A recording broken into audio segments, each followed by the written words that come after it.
Hey, what's up everyone? I'm Risa Morimoto and welcome to The Modern Age, where we chat about innovative and alternative ideas for creating a better life for our aging parents and loved ones. Don't forget to click that subscribe button and the little bell so you're always sure to be notified when new episodes are uploaded. Today we're going to talk about how Medicare and Medicaid can prevent your family from financial ruin. We're continuing our conversation with elder law attorney Linda Roliski. So many people seem to get confused between Medicare and Medicaid, but they're completely different. Medicaid has literally saved my family from emotional and financial disaster. Literally. It can be complicated and dense in information, but you need to know what your options are in your state. You should know how in the event of a health crisis, these programs can help you and your family. But there's also planning involved, so you need to know what you need to know before you need to know it. If you haven't watched the episode on advance directives, you can check that out on our YouTube channel. If you don't know what an advance directive is, then you definitely need to check that out. Talking about Medicare and Medicaid may not be the sexiest topic, but it is super important and can save you and your family. So check it out.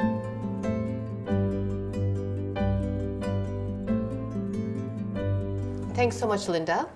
This is part 2 of a series of very important discussions. Today we're going to talk about Medicare and Medicaid. I think there is a lot of misunderstanding, a lot of confusion about what it is, what people are eligible for. No, I appreciate you having me. And as all lawyers have to do, just a small disclaimer that I'm not giving legal advice today, but rather trying to just educate our viewers out there as to what some of the options are, and hopefully they get some good takeaways, and at the end of the day can implement some of these suggestions. So maybe in layman's terms, you can just kind of define what is the difference between, what is Medicare? Right. First. This is complicated. I am going to broad stroke this, but Medicare is our federal health insurance program. So if you work, you have money put aside, taken from your paycheck in order to contribute to the Medicare program. So when you turn 65, you are eligible for Medicare to pay for the cost of your health care. There are different parts to Medicare. There's Part A, which is your hospitalization. Part B, which is non-hospital. It's your doctors and outpatient type of procedures. And then you've heard of Part D programs, which cover your drugs, prescription drugs. And then there's a Part C, which is like an Advantage plan, which covers generally all of those parts. Mm-hmm.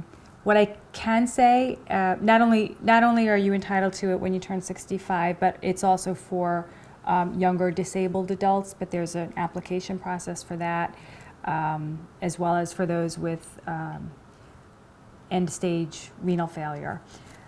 But Medicare is, as I said, it's an entitlement. So you are right to think that when you turn 65, assuming the program is still available when we hit 65, which for me isn't so far away. I'm right there with you. Yes. So we will have that available to us. The best source of information is Medicare.gov. The website is amazing. It lists what is Medicare, when you're entitled to it, resources, hotlines, chats. I mean, we've really progressed so beautifully in that regard in terms of having a great way to get the information. But the problem, as you can imagine, is if you can't advocate for yourself, it's fine for you and I and some younger folks, but if you don't have the wherewithal for whatever reason to educate yourself, it's really hard to find an advocate, somebody to explain it to you in a way that makes sense. And I think there's a lot of misunderstanding, though, that Medicare is like kind of the be-all, end-all. Like, you're automatically, magically eligible, you'll automatically get it, and you don't need anything else.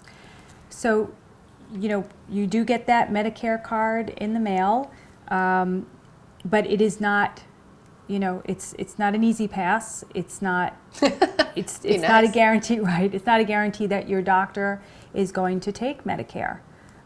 We've seen a trend, as a result of budgetary constraints, which, isn't that what drives most things.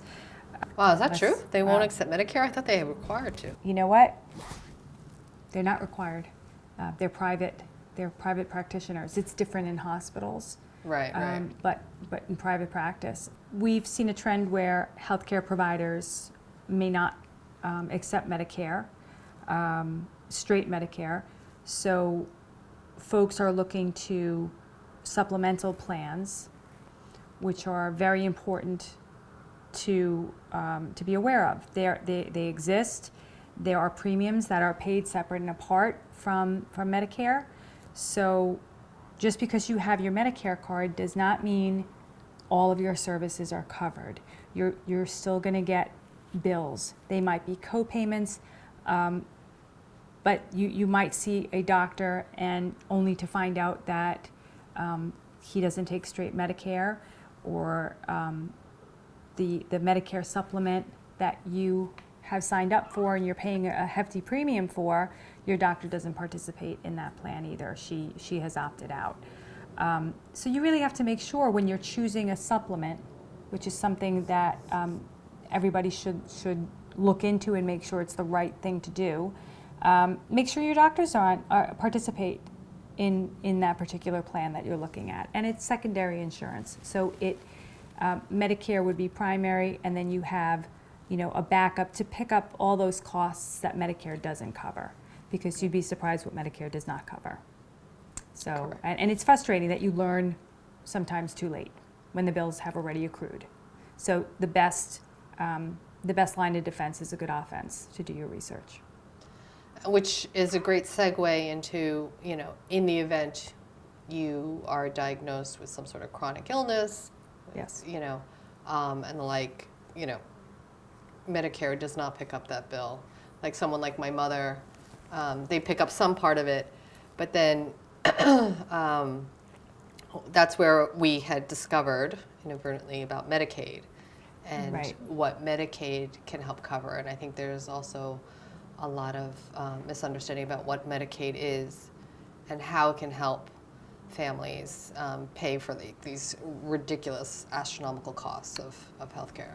Right. So, and that's a good point. So if you have Medicare, Medicare generally pays for, like, for example, your hospitalization, that's covered.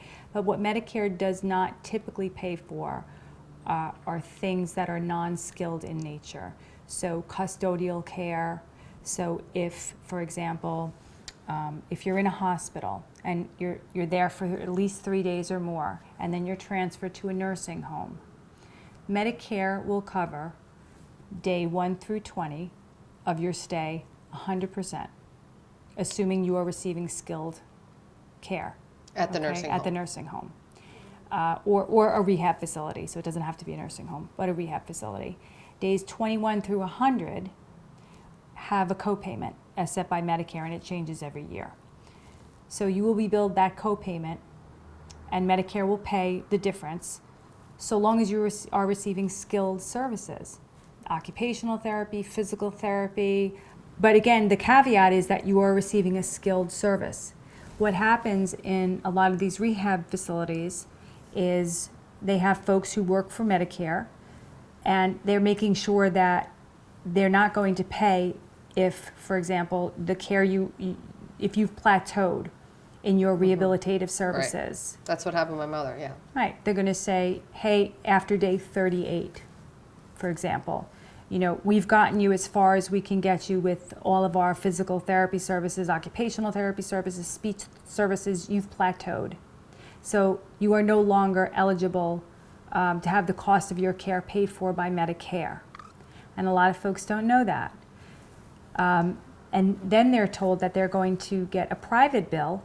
You have one of two options. You're going to pay privately at the cost of $450 a day or whatever that particular facility charges, or you can apply for Medicaid to pay for the cost of your care, because your health insurance, no matter what your plan is, will not cover custodial care. It will not cover for you to sit and recover in a manner that is respectful and without shoving you out of the nursing home. your health insurance won't pay for it. Right. And, most people cannot afford, $10,000, $15,000, $20,000 a month Right. to be in a nursing home. Right. And so then we turn to, what are we going to do? What's our discharge plan going to look like? Are we going to return that person to home? Because New York State says it has to be a safe discharge when a person leaves a nursing home. So sometimes we argue with Medicare and try to put the clinical information together and appeal and say, this person really did benefit and could still benefit from more days. So we try to fight it and get them more rehab, and that will extend what Medicare will cover.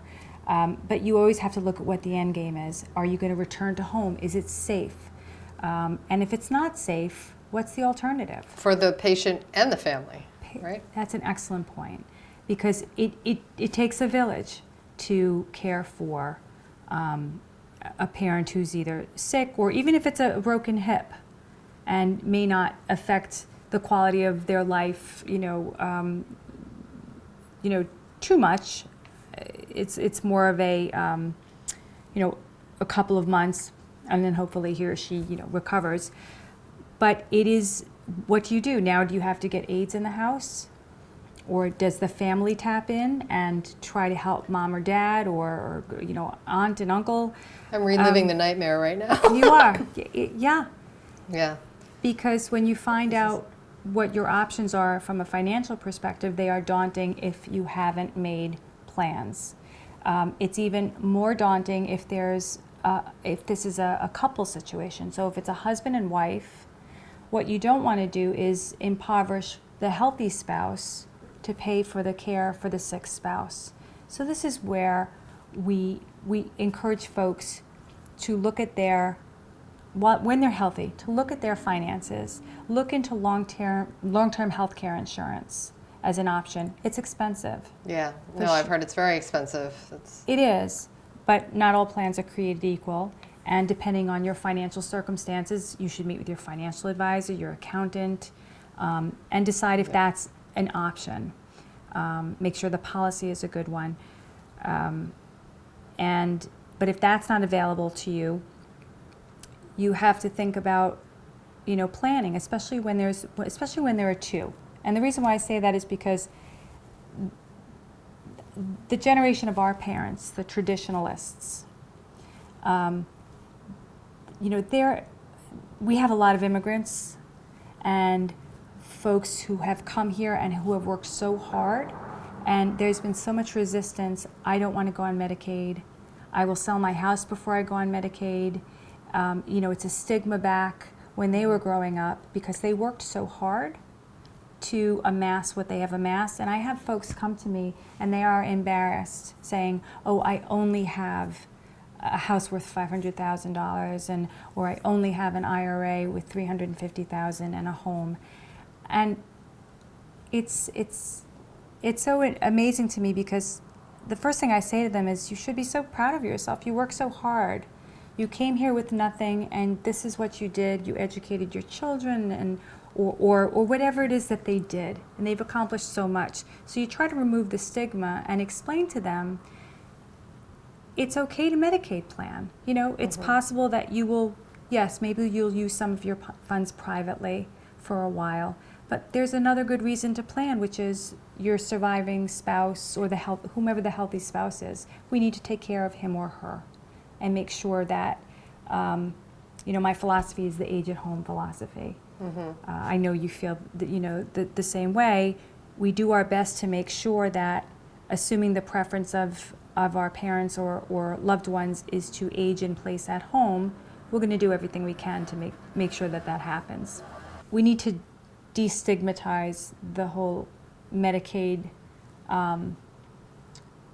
perception, because it can be an extremely useful tool to help our loved ones age in place with dignity and respect, and choosing your caregivers as opposed to going into an institutional setting. And I'm not saying there aren't really good institutions, because there really are. Some really awful ones too. There are some really awful ones, right? But it would be nice to have the choice. But I do think, and this was something that I did not realize until my parents got sick, that I did think that Medicaid was only for very, very poor people, that like my parents wouldn't be eligible. I didn't realize that you could basically arrange your Plan. finances and plan exactly. You can. So, you know, there are in New York State, we have pretty stringent rules with regard to gifting, you know, divesting your assets in order to qualify for Medicaid. And, you know, as taxpayers, we can understand and appreciate that we don't want multi-millionaires necessarily taking advantage of the Medicaid program, because that's not who it was designed for. But we do have planning tools to allow a family or an individual to make certain arrangements so as to either divest and preserve wealth and pass it down, because that's what some people like to do. But from my perspective, Medicaid planning is less about inheritance than it is about setting the money aside so that money can be tapped into to amplify the quality of care and assist that person in getting care that Medicaid otherwise wouldn't pay for. So, for example, if we have mom living at home, and let's say she's come to me and we did some planning and we were able to qualify for her for Medicaid, and I'll get into the specifics in a minute. But let's say that's the situation, and we have some money set aside, whether it be in an irrevocable trust, or if we did some gifting to folks we could trust with the funds to set aside. Let's say mom benefited from massages, as a lot of people do. You know, there's Me too. Yeah, exactly. Or some other kind of non-traditional therapies that Medicaid would not cover. You know, you now have money set aside to use to help mom, and it's mom's money. And why shouldn't it be used for her care? But Medicaid is not going to pay for that, but you do have the money set aside so as to improve and enhance the quality of her life, which I think is what the overall benefit of Medicaid planning is. And again, I tell a lot of people walk through my door, I don't want to talk about inheritances unless that's what the folks come for and they are really, that's their focus. But my focus is, well, let's talk about how we can qualify you for Medicaid in an ethical and, you know, obviously within the bounds of the law. So you're talking about qualifying for Medicaid before they're sick. This is Medicaid planning, right? There's two types. So you can do Medicaid planning in advance, and you know, generally, probably the sweet spot, depending if you are healthy. So a typical case would be folks in their 70s coming to start the discussion, and the crisis planning comes probably, you know, more what you have experienced, and there are some tools for crisis planning to help qualify those who could benefit from, you know, having Medicaid in place. But so, we're much so more the limited. advantages of having a plan in place before you get sick. It's obviously it's tremendous, and it's a great idea. But the problem with Medicaid planning that most folks have a hard time with divesting themselves of the assets, because in Medicaid planning, the primary tool used is what we call an irrevocable trust. That means that the person who owned the asset transfers that asset into the irrevocable trust, and they no longer, it could be a house, it could be a portfolio, it could be, you know, a simple bank account. What we don't put in are things like IRAs and annuities that are already in payout status, because those are actually IRAs are already trusts. Oh. So that would be like a trust within trust. Right.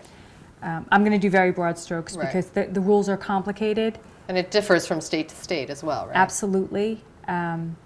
And when you're transferring into an irrevocable trust, there's a 5-year look-back period. So what does that mean? That means you will not qualify for Medicaid to pay for the cost of your care until the 5 years has expired, so that when you apply for Medicaid, you will qualified the first day that you submit that application. So let's say you had $250,000 and you just had it in a bank account and you're 70 years old and you decided, you know what, I'm going to put it in an irrevocable trust, and you invest it. And, you know, as you should, it should make money for you. It shouldn't just sit there in a CD or a bank account. And you invest it, and now you're 74 years old, and unfortunately, you find yourself needing Medicaid. What you would do is you would go back to your elder law practitioner, or, you know, the trustees would contact the elder law attorney and say, hey, mom or dad now needs Medicaid. What do we do? And sometimes, you know, we take a look and see, well, maybe what we're going to do is we're going to pay privately for a year.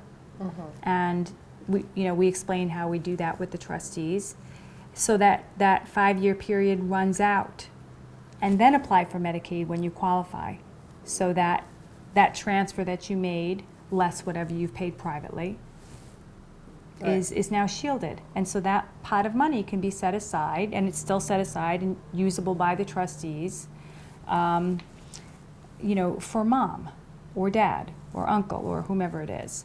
To pay for aides or whoever, or Right. It's, nursing home care. it is, the trick with the irrevocable trusts are essentially this. The corpus, the principal, cannot be dispersed for the use of the grantor, which is the person who is usually applying for Medicaid. So when I draft my irrevocable trusts, they're called Medicaid Asset Protection Trusts. You know, depending on what the financial plan is and what the ultimate decision is, you would appoint a trustee or trustees to that basically manage the trust on your behalf. So you are divesting yourself of that asset and putting it into a trust. It has its own tax ID number. You know, it is a separate taxable entity. Well, And that is, you know, that's scary for a lot of people. That's why we don't do Medicaid planning young, necessarily, unless you have a chronic illness, but there are other tools as well, which are not for today. The trustees that you're choosing, or whom you're choosing, really need to understand how the trust works, what they can and cannot do, and there are very strict rules as to when the corpus can be invaded, what it can and cannot be used for. And just the general rule is that the principal cannot be used for the direct benefit of the grantor. And I know what you're saying to me. You said, but Linda, aren't we doing this so that we can use the money? Yes, let's just suffice it to say that there are other ways that we counsel the trustees as to how they get around that in a legal way, of course. well, that's good. Yeah, no, 100%. Everything, you know, that we do here, it's ethical and it's legal, and Right, which is amazing, actually. Well, it is. Well, Right? it's New York State is very generous. So, for example, the amount of assets that one individual is allowed to keep and qualify from an asset perspective for Medicaid is $15,100. That's quite generous compared to other states. Every state has its own rules with respect to Medicaid. So let me be clear. I'm barred in New York and Connecticut, but I don't practice in Connecticut. I only practice here in New York. So you're talking about people can have $15,100 in cash, right, in their bank account or whatever, or you're talking Or about an asset. asset. Oh, an asset also. An asset. It could be a car? stock, a bond. Cars are actually exempt. It's one car that, you know, a family car, that's exempt. But your income is a different story. So you had talked about, like, you don't want to create a situation where the husband or the wife, or the husband and the husband and the wife or the wife, Right, whatever, right. that the partner is completely depleted of its funds because they're taking care of the sick spouse. That's exactly right. So I know that there's something called spousal refusal. Right. So what is that exactly, and how is that utilized? Sure. So a spousal refusal is a legal way for the well spouse to let the Medicaid program know that he or she is not going to contribute his or her income or resources to pay for the costs of the care for the spouse. It's amazing that that exists. So the caveat is that the Department of Social Services, whether it be Suffolk County, Westchester, or HRA in New York City, has a right to sue the spouse for, it's generally like 20% of What? the bill. Yes. Yes, so they Wow. do have a right to go after the spouse. The likelihood of it happening is actually pretty small. They will get a little more aggressive in Suffolk County, Nassau County, but I know New York City has not been very aggressive in pursuing spousal refusal, claims against the spouse who did a spousal refusal. So it really is a good planning tool to use, but certainly the well spouse should be aware that Department of Social Services will in fact have a right to assert the claim. Whether or not they assert it is a whole other, Right. a whole other story. And so is that state by state as well? That's Or state do by all, state. So not all states have spousal refusal? I think that's correct, and the reason I say that is because I know we in New York State have been fighting very hard. The State Bar Association has been fighting to keep spousal refusal alive and well in the state of New York, because if it falls, Oh, forget it. it'll be a nightmare, and what will happen is the well spouses, they look at the income, never mind the resources, the income, it all gets considered and factored in, and so you will be displacing so many well spouses in the community and forcing them to find alternative living arrangements, and I think that would just be an awful result. And as I said, the Bar Association is doing a great job in keeping New York State to toe the line on this. And now is a good time to talk about the difference between institutional Medicaid and community Medicaid. There are Right. two types. So, and the rules are markedly different. Well, community Medicaid basically saved my family, right? My mom's on community Medicaid. I had never heard of it until she got sick. Right. And it's such a fantastic tool that we have available in our arsenal as New York practitioners. And not every state has community Medicaid, is that correct? That's correct. I Okay. just traveled down for a good friend of ours who developed at 54 early onset dementia. And I sat in, not only to support him, but also to understand what the laws are in Florida. And they're not nearly as generous as they are in New York, and they don't have all the planning tools that we have. And there is no community Medicaid, so to speak. There's no equivalent. How do you Sure. define community Medicaid? So community Medicaid is a program that allows the person who needs services that are paid for by the Medicaid program to remain either in home or in assisted living facility, and the aids are being paid for by the Medicaid program. Right. So the first thing folks ask is, but how can I qualify for community Medicaid? I have too many assets, and isn't there a 5-year look-back period? And the short answer is no. The look-back period is actually 1 month. So you can transfer assets that are eligible to be transferred, either outright or through an irrevocable trust or other mechanisms. As I said, I'm doing broad strokes, and qualify the following month. And this allows people to be able to stay in their homes, right? It does, assuming that the second piece, which is the income piece, works. So Medicaid allows you to have $845 worth of income in a month Wow. and qualify. Right. It sounds low, Yeah, right? because people's Social Security is usually higher than that. Right, generally speaking, especially those even in our parents' generations, right? They're in the $1,500 range, $1,800 range. So there's a program that allows you to take your excess income, which is anything over $845, and put it into what we call a pool trust. Mm-hmm. And And my mother has a pool trust, right? so you understand, and again, it's not something that a lawyer creates. It is already there are not-for-profit organizations that run pool trusts, and they are specifically available to house your excess income.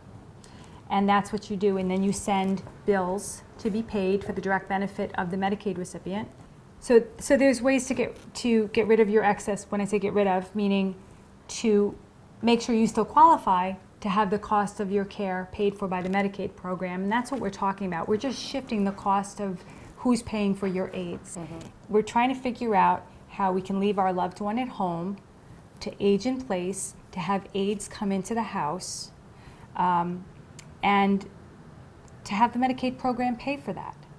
And so that they're able, with their income, as I said, they keep $845, that's exempt, but anything over that gets turned over to a pool trust. I'm sure you know that they have an administrative fee. It's generally 10% of the income. Right.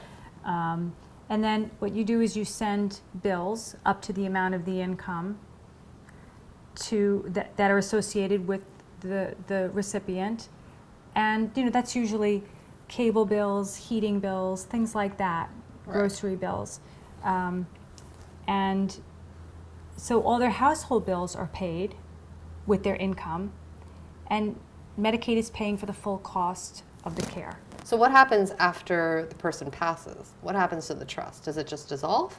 So when you write two things. So when you're assuming we have an irrevocable trust that has their funds in there, there's a provision with respect to disposition upon death, and it's almost serves as a will, so to speak. So if all of the assets are transferred into this trust, then the assets will be disposed of according to the terms of the trust. So when the Medicaid applicant passes, the funds will be distributed according to what he or she desired and set forth in that trust agreement.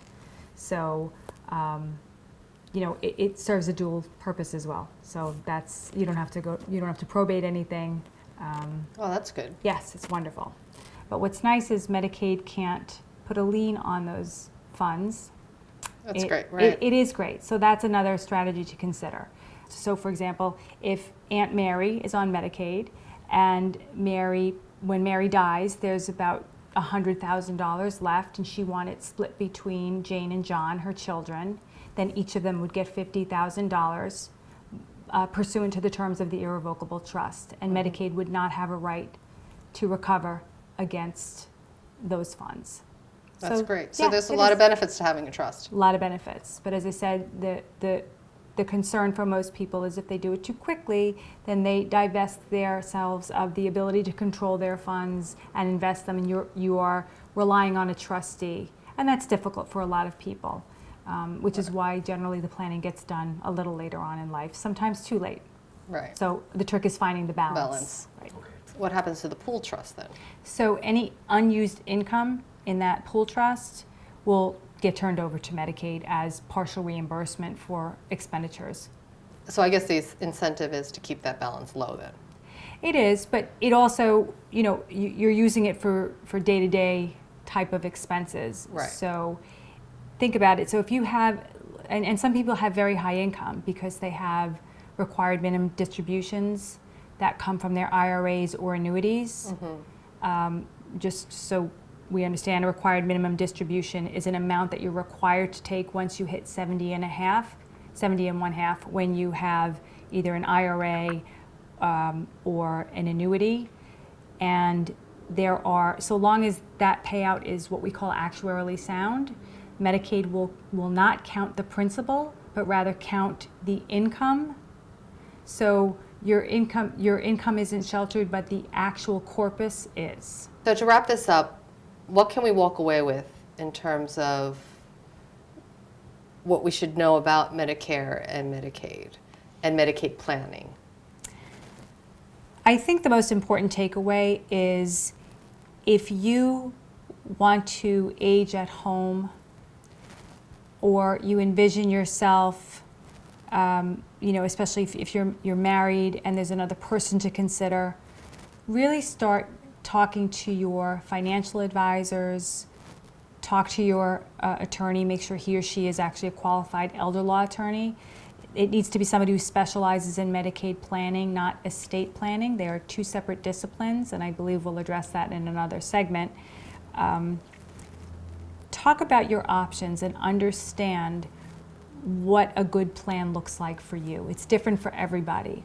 And you'll have different levels of comfort when you're ready to pull the trigger on the establishment of an irrevocable trust, or perhaps you want a gift. But not doing anything really creates a panic and a crisis situation, not only for you, but also for the people taking care of you, entrusted with that. And if you know, it's something to avoid, and it can be avoided with some careful planning. Another point to that is it gives you flexibility to age in a manner consistent with how you want to age. It's respectful Which is, right? Yeah. of your wishes. If you want to stay at home, or if you want to go to an assisted living. Some people love assisted livings, and they don't know that. Well, you know what? You can actually have aides help you in an assisted living. A lot of people don't know that. They think that, you know, you have to go immediately to a nursing home. That's not true. There are so many amazing options out there. But communication and exploration are the takeaways, you know, so that you can do it your way. Linda and I would love to hear from you. Leave a comment below and let us know. If you enjoyed it, please share it with your friends and family, and be sure to subscribe so you'll always be notified as soon as new shows are uploaded. Feel free to DM me on Instagram or Facebook at This Is Modern Aging. The best way to keep in the loop about our latest episodes and other upcoming events is to sign up on our email list at thisismodernaging.com. To live your best life tomorrow, you need to start today. So thank you so much for watching, and we look forward to seeing you next time on The Modern Age.